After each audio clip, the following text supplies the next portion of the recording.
ముట్టిస్తాడు. ముట్టించిన తర్వాత దాన్ని ఒక చోట పెడతాడు. కాసేపు అయిన తర్వాత ఆ ఒత్తిలో ఉన్న ఆ మంట ఏం చేస్తుందంటే సన్నగా సన్నగిలింది. ఎందుకు సన్నగిలింది? ఇక్కడ కిరోసిన్ ఉన్నది. ఆ కిరోసిన్కి తగినట్టు అది వెలగటానికి ఒత్తి ఉన్నది మధ్యలో. కానీ దీని వలన మంట ఎందుకు దొక్కుతున్నది?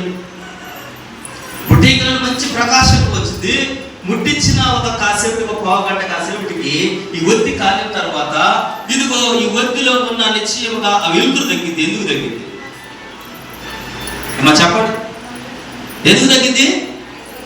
ఈ ఒత్తికి నుసి పట్టుకుంటుంది.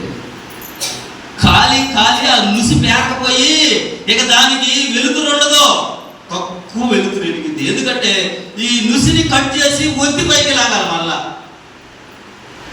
ఈ నుసిని కట్ చేయకపోతే ఆ వెలుతురు ఉండదు.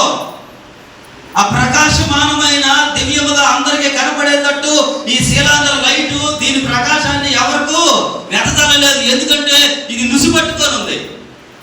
ఇది నుసి మీద ఉన్నప్పుడు దీనిని కత్తిరించిన దానిని మరలా పైకి లాగి ఒత్తి వెలిగించినప్పుడు మరలా అది ప్రకాశమానంగా వెలిగింది. హల్లెలూయా.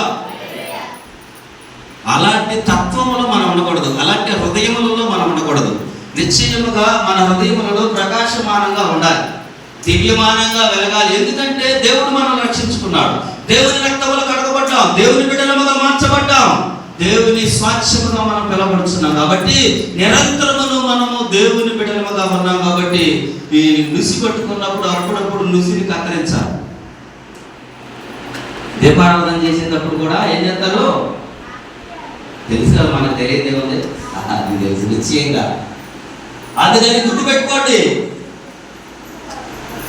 హృదయములలో కల్మషము, హృదయములలో పాపము, హృదయములలో కోపము, క్రోధము, మదమచ్చర్యములు కలిగి ఉన్నప్పుడు దేవుడి మనలోనికి నివసించలేడు.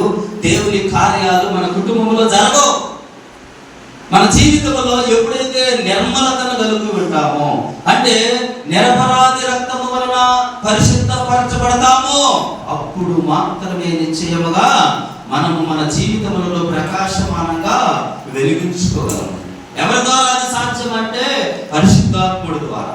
పరిశుద్ధాత్ముడు నిశ్చయముగా నిన్ను వెలిగిస్తాడు, పరిశుద్ధాత్ముడు నిన్ను నడిపిస్తాడు, పరిశుద్ధాత్ముడు నిన్ను ఎక్కడ నిలవబెట్టాలో, ఎక్కడ కూర్చోబెట్టాలో, ఎక్కడ ఎలా మాట్లాడించాలో అతను మాత్రమే చేయగలరు, ఎవరు నీకు చేయలేరు. కాబట్టి వినండి, ఆలోచించండి, ఆలోచించి నిశ్చయముగా చెప్పే మాటలకు చెవి యొగ్గి విన్నప్పుడు నిరంతరమును నీ హృదయంలో నీవు భద్రపరచుకోవలసిన